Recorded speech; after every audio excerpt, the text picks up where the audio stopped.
Good morning everyone, welcome back to my channel. My name is Shikha Sharma and I am a teacher by profession and my channel name is Teach Learn and Grow with me. तो आज हम बात करेंगे how to prepare for DSSB 2023। मेरे पास बहुत सारे comments आ रहे हैं, बहुत सारी क्वेरीज आ रही हैं कि मैम हम सोशल साइंस के लिए कैसे प्रिपेयर करें, हम मैथमेटिक्स के लिए कैसे प्रिपेयर करें, हम नेचुरल साइंस के लिए कैसे प्रिपेयर करें।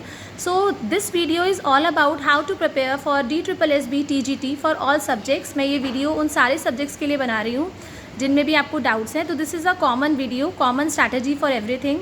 जैसे कि मैंने आपको पहले भी बताया था, first of all analyse the paper. आप प्रीवियस ईयर्स पेपर्स को एनालाइज कीजिए और देखिए कि उसका कंटेंट किस टाइप के आपको क्वेश्चंस पूछे गए हैं, राइट। सबसे पहले आप अपना 6 to 10 पे आएंगे। 6 to 10 की जो आपकी NCERT है, चाहे आप मैथ्स बैकग्राउंड से हैं, चाहे आप साइंस बैकग्राउंड से हैं, चाहे आप हिंदी बैकग्राउंड से हैं, इंग्लिश से हैं या सोशल साइंस से हैं, आप 6 to 10 का पहले आप प्रिपेयर कीजिए, राइट। 6 to 10 में आपको 50% 50 to 60% आपका जो पेपर आएगा वो 6 to 10 लेवल से ही आएगा एज़ वी कम्पेयर्ड फ्रॉम 2022। अगर आप 2022 का पेपर देखेंगे और 2018 का देखेंगे तो 50 to 60% आपका जो पेपर है वो आपका 6 to 10 लेवल से ही आया है। और जो 11-12 का है आपका 30 to 40% 11-12 से भी डेफिनेटली आएगा, डेफिनेटली देखने को मिलेगा।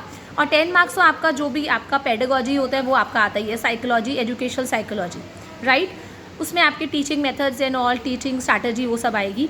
सो आप क्या करेंगे, first of all 6 to 10 level का आप सब कुछ अच्छे से करेंगे, एक एक वर्ड करेंगे, जितने भी हाईलाइटेड पॉइंट्स हैं आप सब कुछ प्रिपेयर करेंगे।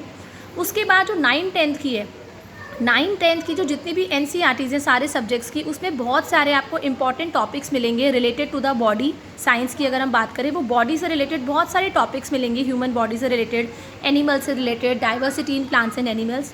तो जो टॉपिक 9th और 10th में है वही टॉपिक्स आपको 11th और 12th में मिलेंगे ज़्यादा एक्सप्लेनेशन के साथ। तो मैं आपको यही बोलूँगी, जो भी टॉपिक्स आप 9-10 में कर रहे हैं, जो भी 9-10 में कवर हो रहे हैं, आप वही टॉपिक्स 11th और 12th के बुक्स में से सबसे पहले कीजिए, उसको डिटेल में कीजिए। अगर आप ये इतने अच्छे से कर लेते हैं, डेफिनेटली आप एग्ज़ाम को क्लियर कर लेंगे। एंड अगर फिर भी आपका टाइम बचता है तो जिस भी आप बैकग्राउंड से हैं, अगर आपने फिजिक्स ऑनर्स किया है या केमिस्ट्री ऑनर्स किया है या बायोलॉजी किया है, तो आप पहले उस वाले सब्जेक्ट को छेड़ेंगे। मतलब 6 to 10 आप कंप्लीट करेंगे, उसके बाद 11-12 के वही टॉपिक्स लेंगे जो 9th और 10th में है। फॉर एग्जाम्पल अगर ह्यूमन बॉडी के बारे में 9th और 10th में और 11-12 में फिर से रिपीट, तो आप उसको डिटेल अच्छे से कीजिए।